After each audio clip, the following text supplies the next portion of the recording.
Hola a todos. Bueno, para mí es un placer estar con ustedes en esta clase de accidentes cerebrovascular isquémico. Mi nombre es Felipe Sila, soy farmacéutico clínico del Hospital Barros Luco, de Servicio de Medicina. En primer lugar, hay que hablar de que es un síndrome del accidente cerebrovascular, debido a que va a tener signos y síntomas neurológicos deficitarios en el paciente. Generalmente pueden ser focales, dependiendo de la extensión y la ubicación del accidente cerebrovascular, y tienen un inicio brusco. Esta es una clara diferenciación de otras patologías neurológicas que nos van a permitir diferenciar entre un accidente vascular entre otros. Vamos a tener dos tipos, uno el isquémico y el otro el hemorrágico. El hemorrágico puede ser subaracnoideo o intracerebral. Lamentablemente el hemorrágico tiene tasas de mortalidad muy altas, complicaciones bastante severas para el paciente, con un pésimo pronóstico desde el punto de vista de la rehabilitación e incluso una alta mortalidad, como les decía. Mientras que el caso isquémico tenemos la opción de poder recuperar al paciente y con rehabilitación, en muchos casos, tiene la posibilidad de seguir manteniendo la misma vida que tenían antes los pacientes. Con respecto a las atenciones en urgencia a nivel nacional, podemos ver que a lo largo del tiempo estas mantienen proporciones muy similares entre pacientes adultos mayores con pacientes mayores de 15 años. Lamentablemente, esta es una patología que es secundaria muchas veces, no necesariamente va a ser de inicio brusco para todos los pacientes. No porque a alguien le duele la cabeza va a cursar con un accidente cerebrovascular, sino que va a tener otras patologías, por lo general, como eh, el desarrollo de placa de ateroma o trombos, que van a generar este taponamiento a nivel del cerebro, imposibilitando la oxigenación de las neuronas. Si lo podemos ver también desde el punto de vista de qué lugares donde más se atienden estos pacientes, siempre van a ser los hospitales, y la función principal es poder derivarlos rápidamente a todo tipo de institución que pueda manejarlos de forma protocolizada y rápida. Si podemos ver aquí, de todas las causas, siempre representa el 10% de las atenciones desde el punto de vista de las alteraciones circulatorias. Lo óptimo sería que estos valores puedan descender, pero si no existe una prevención adecuada por parte de los pacientes y una concientización de su estado de salud, se hace muy complejo. Así lo podemos ver de las semanas durante el año, que las tasas de accidentes cerebrovasculares no varían, y que incluso han aumentado después de la del 2012, que la del 2012 es la barrita que está abajo, y todo el resto de los puntos son los que van teniendo su aumento. También, con respecto a las defunciones por año, estos valores han sido eh, variables y fluctuantes dependiendo primero del sexo, pero siempre con una tendencia al alza, lamentablemente. Los costos son bastante elevados, estamos hablando de 7 billones de dólares, de euros, perdón, en Reino Unido, que son uno de los lugares donde más se ha podido estudiar desde el punto de vista de los costos que pueda llevar esta patología.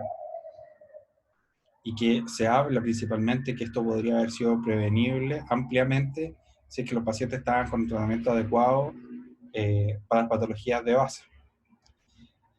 Cada 10 minutos en Australia, por ejemplo, un paciente cursa con un accidente cerebrovascular, que en su terminología en inglés es stroke. Cuesta en Australia 5 billones de dólares o de libras también, y 6,1 millones de australianos tienen alto en colesterol, que podría ser también una de las causas de desarrollo de esta patología. Como podemos ver también, uno de cada 6 pacientes a nivel mundial podría estar presentando un accidente cerebrovascular en su vida. Y por último, la prevalencia en Estados Unidos se ha podido cuantificar que es brutalmente avanzada a lo largo de los años, y principalmente sobre los 80 años. La fisiopatología, bueno, sabemos que las carótidas se irrigan después del callado aórtico, las cuales llevan la sangre oxigenada al cerebro, y de aquí empieza a haber todas las arterias intracerebrales y que van a llevar a la irrigación propia. En caso de que haya una disminución en el flujo o un taponamiento, se va a ver perjudicado un sector del cerebro sobre otro. Estas oclusiones, ¿qué es lo que van a hacer?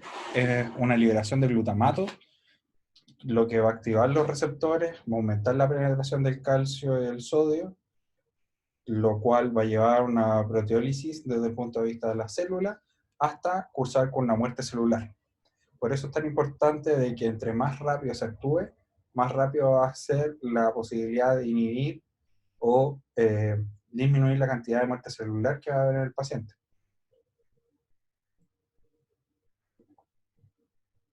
Como podemos ver, no solamente estamos hablando de que es un daño intracerebral, sino que también puede haber un taponamiento de las carótidas, las cuales siempre se requieren evaluar para saber de que si es desde ahí en el cual se desprendió un trombo, o el trombo se desprendió desde la aurícula izquierda y que esa viajó hacia el cerebro, y que podían ser las dos fuentes de migración de estos trombos. Existen distintos tipos de accidentes vasculares, como estábamos hablando. Cada uno va a cursar con un síndrome clínico distinto, pero por lo general va a ser brusco y de un pronóstico completamente distinto. Los factores de riesgo principales van a ser el tabaquismo, la hipertensión, la dislipidemia, la obesidad. Esos van a ser siempre los principales que van a llevar al desarrollo de este tipo de patología. Entonces, en primer lugar, deberíamos tener en la prevención primaria una actividad física adecuada, un control de la dislipidemia, control de la hipertensión, diabetes, el cese del tabáquico, y controlar la fibrilación auricular con respecto a que si el paciente requiere o no tratamiento anticoagulante. ¿Cuáles van a ser los síntomas que va a presentar este paciente secundario al accidente cerebrovascular? Va a presentar diplopia, disartria, hemiparesia y disfagia. Esos 4 síntomas son por lo general los que nos van a orientar al tipo de daño que está presentando este paciente. También podemos hablar de 8 signos que también tratan de evidenciar los pacientes dependiendo de la evolución clínica. Puede haber también parálisis facial, dolor de cabeza, pérdida de la visión, dificultad al expresarse, confusión, entre otras. Para poder cuantificar y hacer una estratificación de los pacientes, inicialmente se ocupa la escala de Cincinnati, la cual tiene múltiples puntos que nos van a permitir diferenciar de una patología aguda, como un accidente cerebrovascular, o de un delirium del paciente, propiamente tal. Cuando el paciente tiene más de un punto, inmediatamente ya podríamos estar hablando de un accidente cerebrovascular, y debería derivarse este paciente a un centro de mayor complejidad. Asimismo, tenemos la escala NIT, que la sugieren tanto los protocolos nacionales como internacionales para iniciar todo el manejo del paciente.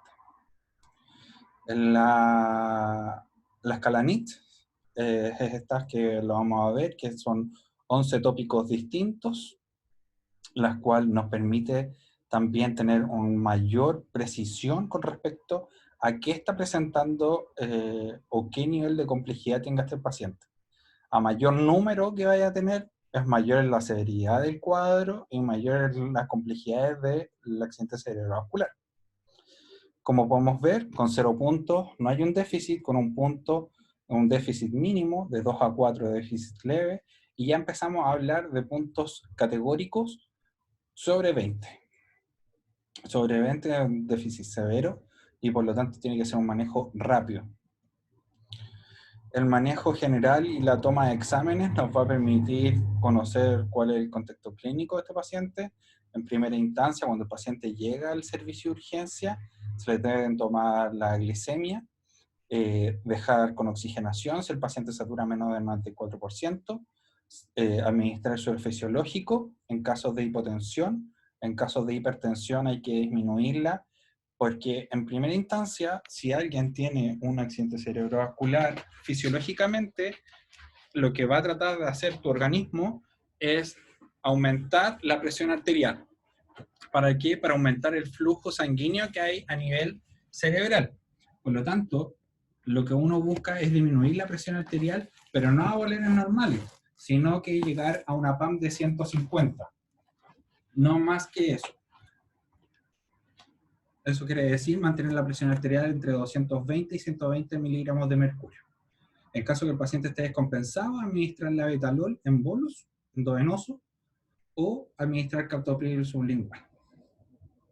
No se debe administrar la aspirina hasta la confirmación del diagnóstico con imágenes. ¿Cuál es el diagnóstico de imágenes? Es un escáner sin contraste para ver en qué lugar está afectado el cuadro del paciente. ¿Y por qué sin contraste? Porque el contraste podría dañar aún más y podría extravasarse a nivel cerebral, generando mayores complicaciones y aumentando la presión intracraneal.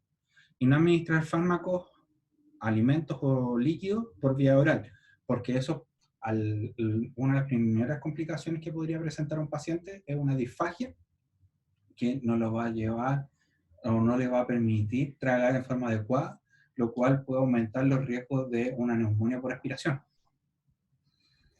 Luego, lo que hay que hacer es evaluar la evolución del tiempo.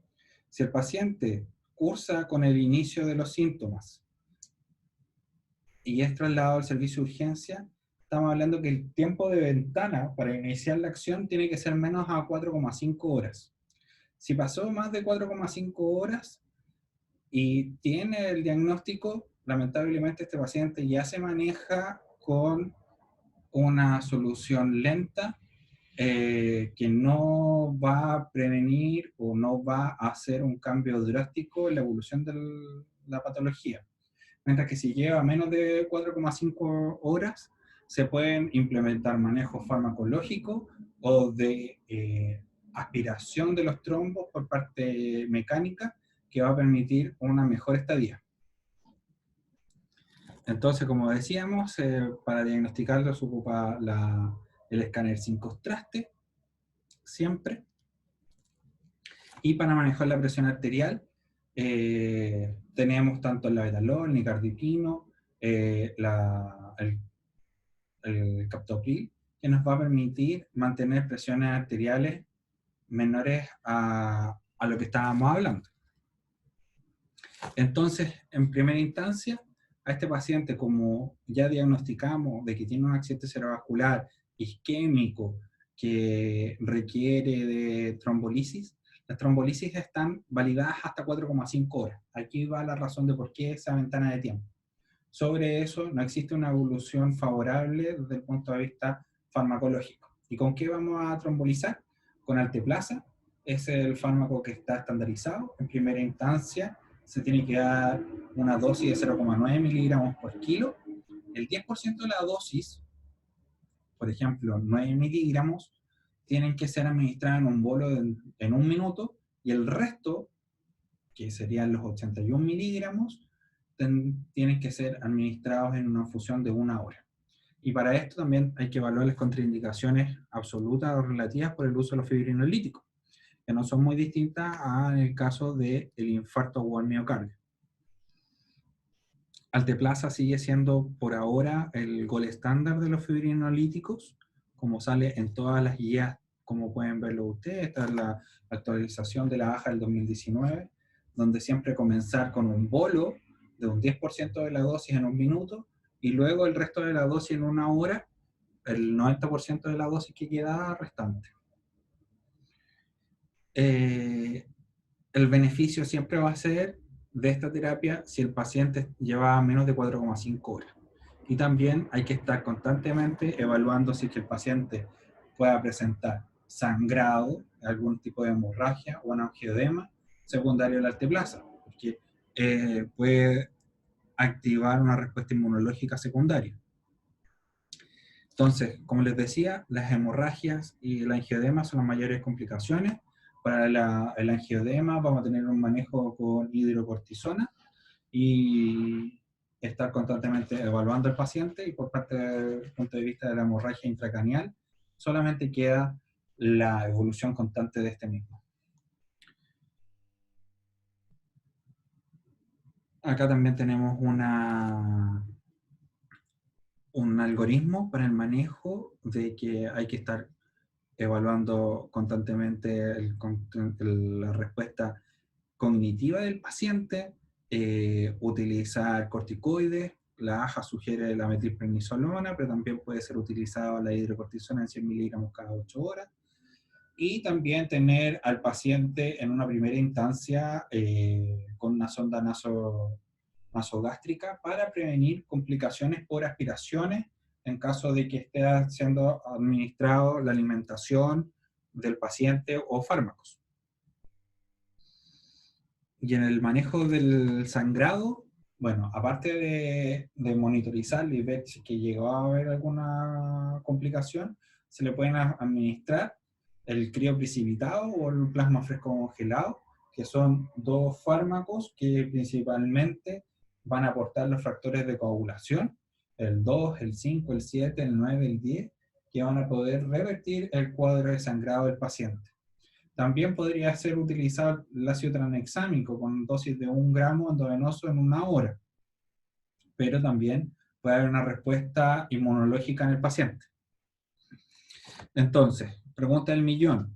Estoy de turno en el hospital y no contamos con alteplase por quiebre de stock y llegan 4 pacientes. ¿Qué hago? ¿Qué solución podría haber, siendo que es el único que está validado?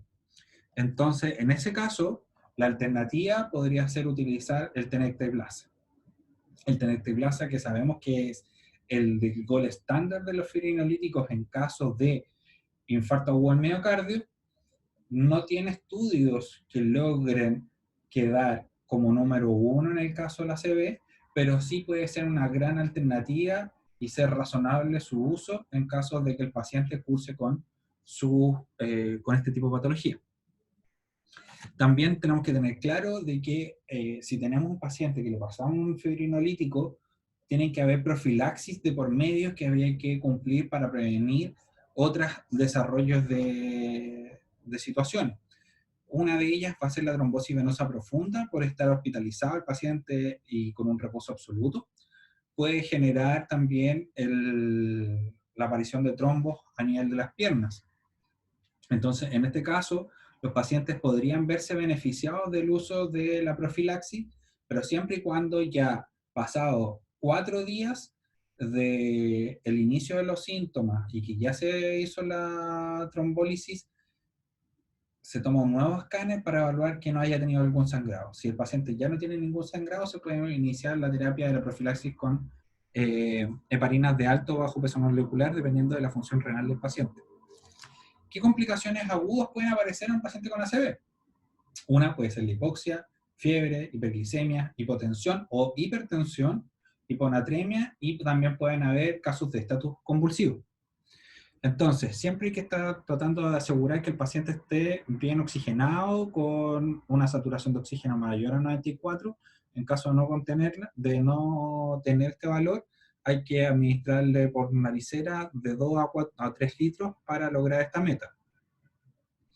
¿Eso por qué? Porque recuerden ustedes que como vamos a tener un caso de proteólisis y rompimiento celular, y para no activar una respiración anaeróbica que va a llevar a una mayor complicación en los pacientes, lo óptimo es mantener siempre asegurado la cantidad de oxígeno.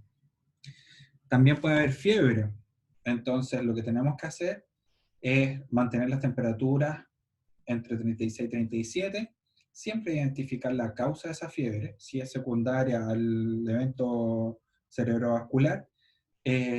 Podemos administrar directamente paracetamol endovenoso y nunca utilizar metamisol. ¿Por qué? porque a pesar de que el metamizol, su reacción adversa de hipotensión se genera al administrarse rápidamente en los pacientes, de igual forma pueden haber casos que, a pesar de administrarse lento, igual curse con hipotensión el paciente y lo lleva a mayores complicaciones. La hiperglicemia también pueden haber, y nuestra meta va a ser mantener valores de 140 a 180. No más ni menos. Acuérdense que entre menos glicemia esté en el paciente, tiene mayor probabilidad de muerte al estar hospitalizado, y más no va a requerir. En caso de mayores valores a 180, se debería iniciar un protocolo de insulina cristalina de acuerdo a cada una de las instituciones. En caso de hipoglicemia, incluso hay que pasarle suero glucosado a los pacientes al 5% para volver a restablecer entre 140 y 180. La presión arterial, desde el punto de vista sistólico, siempre hay que mantenerla entre 130 y 180 o de 70 y 110 para no disminuir el flujo sanguíneo a nivel cerebral, que esto también nos puede llevar a mayores complicaciones desde el punto de vista del accidente cerebrovascular.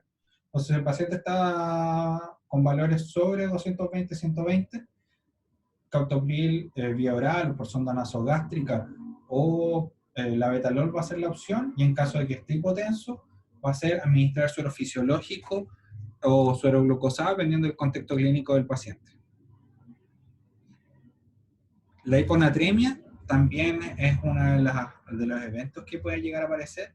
Siempre hay que tratar de mantener el sodio en valores normales, y eso se va a poder contrastar con la administración de suero fisiológico al 0,9% para valores que estén menores a 135 miliequivalentes por litro. Las convulsiones son no tan recurrentes ni tan frecuentes, pero cuando aparecen las convulsiones en los pacientes es una complicación no menor.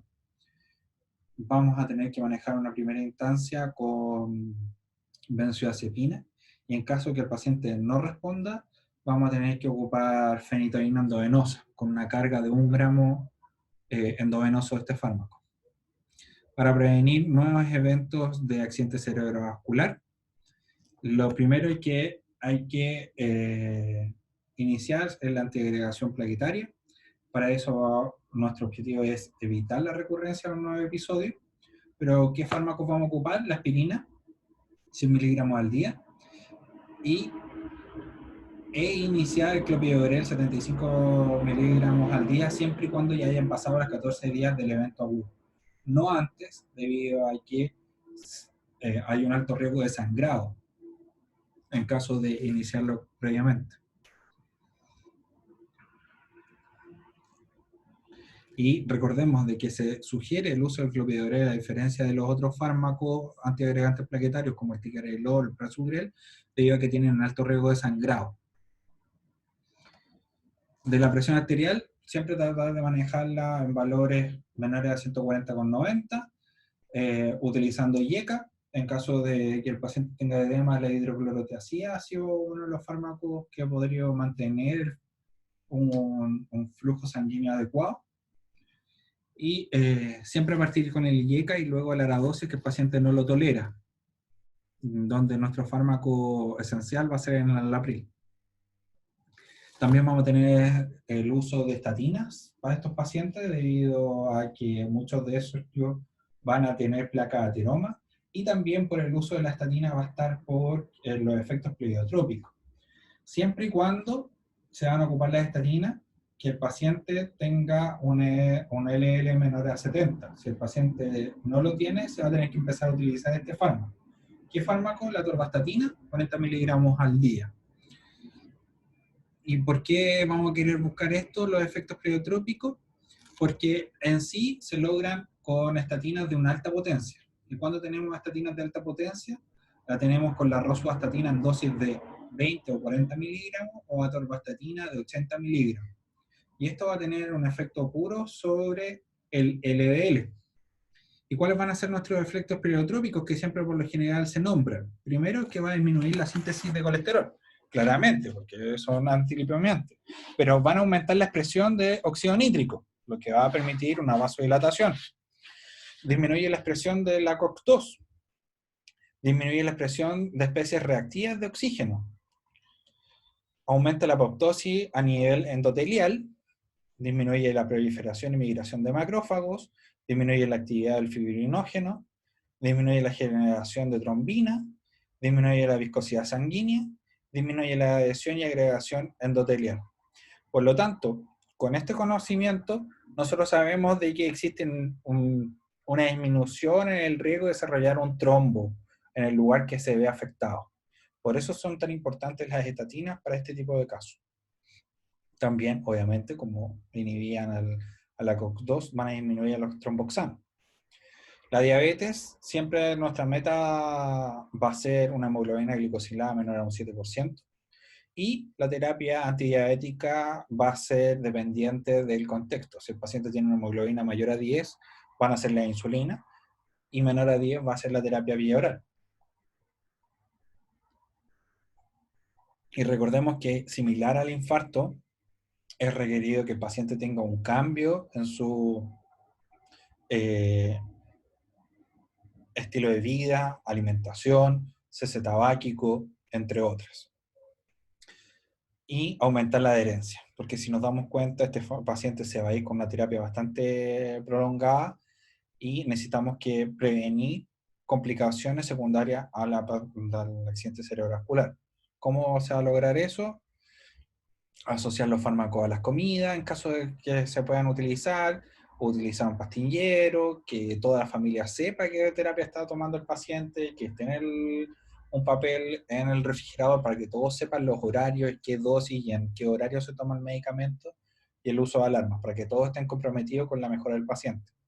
También, desde el punto de vista, no solamente los fármacos van a llevar aquí su gran estandarte, sino que al contrario, van a ser también la rehabilitación temprana con fisiatría y kinesiología, que la nutricionista nos dé la mejor terapia desde el punto de vista alimenticia. Estos pacientes por lo general van a cursar hasta en un 79% con depresión, por lo que se requiere un manejo psicológico y psiquiátrico complementario para que se van a sentir dependientes después de haber tenido una vida completamente independiente. Y si no logramos tener un desarrollo y una rehabilitación adecuada, los pacientes tienen alto riesgo de hacer neumonias por aspiración. Por lo tanto, tienen alto riesgo de infecciones. Y esto es lo mismo que estábamos hablando, que son las consideraciones desde el punto de vista de la baja de la rehabilitación, la nutrición, la depresión. Siempre hay que hacerle el screening en caso de que el paciente requiera una terapia. Los inhibidores de la recaptación de serotonina son el gol estándar. Desde el punto de vista de la sertralina o el citalopram van a ser siempre nuestros mejores aliados para el manejo de la depresión. Y recordemos entonces cuáles son los signos: que el paciente, si tiene alteración facial, no logra mover las manos, habla en forma raro, hay que llamar rápidamente al servicio de urgencia para que este paciente sea manejado antes de las 4,5 horas que hablamos, porque ahí son efectivas las terapias con los fibrinolíticos.